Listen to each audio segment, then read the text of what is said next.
Hello and welcome to another episode of The Top Shelf with me, Shantanu D. Hello, and I wish you a very healthy new year and your family. I hope you're all doing well. The Omicron variant of the virus is spreading pretty much all across the world as it is in India.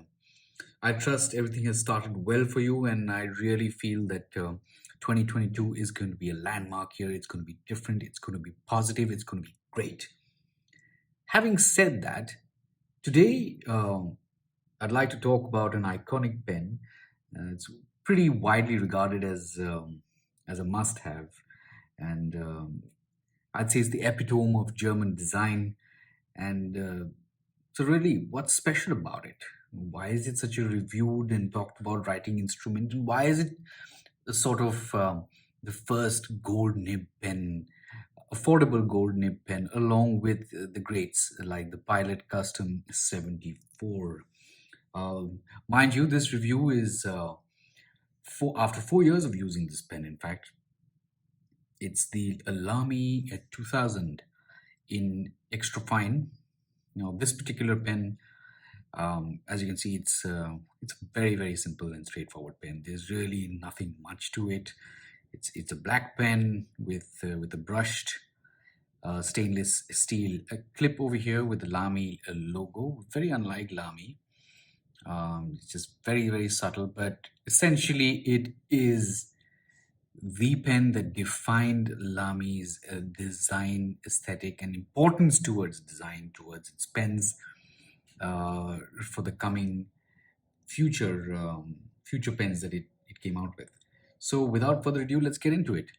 The Lamy 2000, designed in the 1960s by Gerd A. Müller, it's a classic Bauhaus design, and it's virtually been unchanged since the 1960s. It sports a 14 karat gold nib, and it's a platinum coated gold. And the material is something called macrolon, and as you can see, the only stainless steel part is the clip. A macrolon is essentially a sort of a fiberglass or plastic, but it's just made with a different formulation and it's called a different thing. So moving on, the filling mechanism is a piston filler. This is a piston filler with it's nearly invisible sort of a tail knob over here. I don't know if you can see there you can see that line here. Yeah, it's just completely imperceptible. So it really is a genius sort of design with this pen because it's got this brushed feel to it. So it gives it a very, I would say, a very tactile feel. It's fairly warm to touch. It's not a cold steel or metal pen. It weighs, doesn't weigh too much, it weighs about 25 grams. And it measures around about 5.5 inches when it's closed, and I believe 6 when it is posted. As you can see, it's a very deep posting. And the ink capacity, I've really not measured this, but over the past few years, 4 years or so that I've been using it, I'd say it's about 1.8 ml or something like that. Ml being milliliters. Let's take a look at this pen. So the finial is a shiny finial, as you can see over there. The clip, brushed stainless steel with the Lamy logo over here. And I believe there is something underneath this. I don't know if you can see. There you can see it. It's written Germany over there. I'll just flip it over. Maybe this will be better. I don't know if this is catching it, but yeah. You get the idea. There's an engraving underneath this, which says Germany. And it's a nice clip. It's a spring-loaded clip. I don't know if I'm the biggest fan of these spring-loaded clips, but anyway, the bottom part is just this sort of silverish white dot, and a really interesting design. It's very modern, even though it was there designed in the 60s. It tapers, widens, and then tapers again. And let's take a look at the nib. Now this particular nib is a 14 karat platinum coated extra fine Lamy nib. As you can see, it has a breather hole, pardon me, and it has this brushed stainless steel part over here which is it offers a nice grip. It's not very slippery. It has these two ears, which are essentially keeping the pen. This help in the capping mechanism of the pen. It has an ink window. I don't know if you can see it, but yeah, that's where the ink window is. It's not the best ink window in the world, but oh well, you can't have a perfect pen. It's very comfortable to hold, and it's great to post as well. So when you post it, it looks great. Even when it's posted, it looks great without posting as well.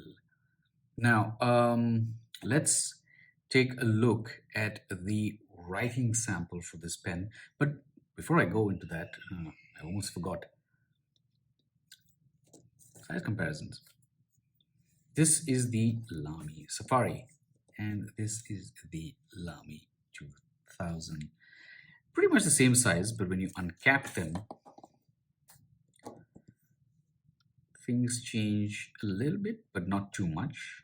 So as you can see over here, pretty much the same thing. The Lamy Safari is much lighter, I have to say, because it's ABS plastic. This is a different sort of plastic. I don't know what it is exactly, what Macrolon is. But having said that, that's the comparison with the Lamy Safari.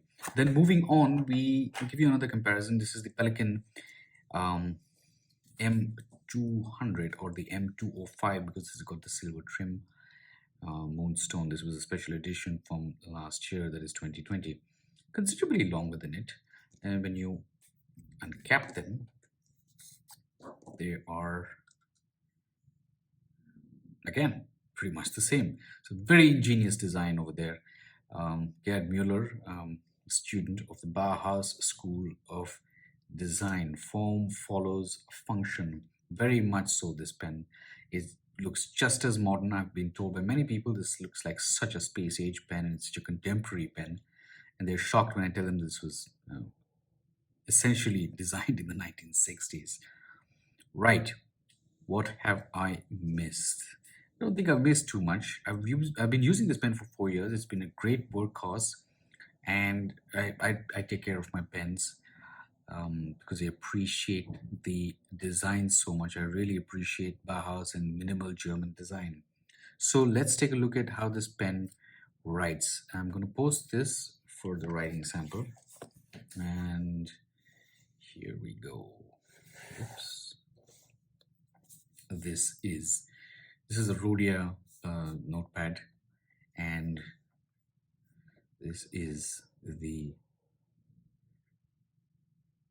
Lamy 2000 in extra fine. The ink is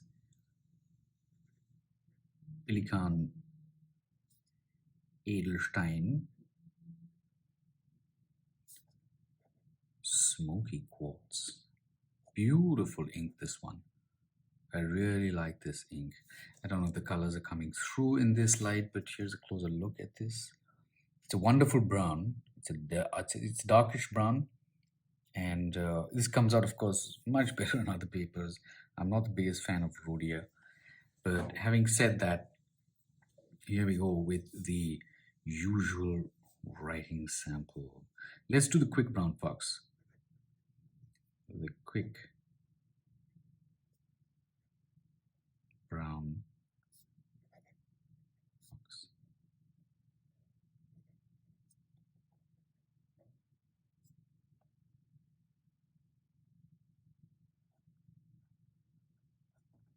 There we go. The quick brown fox jumps over a lazy dog. And how wet is this nib? It's all right. It's fairly wet. On Rhodia, it looks much wetter. It's also the property of the ink. The Edelstein inks tend to be a little drier, but yeah, so it's not a very wet ink. But it's beautiful when it puts it down. When you write with this pen, the ink that it puts down is very, very consistent. Very, very, I'd say, saturated when you put it down, but it looks it dries very quickly. So of course that could be the property of the paper. and that's pretty much it. This pen, I really don't know what else to say about it. It's a great pen. If you like this sort of a design, it's a very simple design, go ahead and get it. It's as simple as that. Mind you, if you have smaller handwriting, I would suggest the extra fine, because even this is an extra fine, and it's really smooth for an extra fine, a fantastic extra fine, um, for a German nib.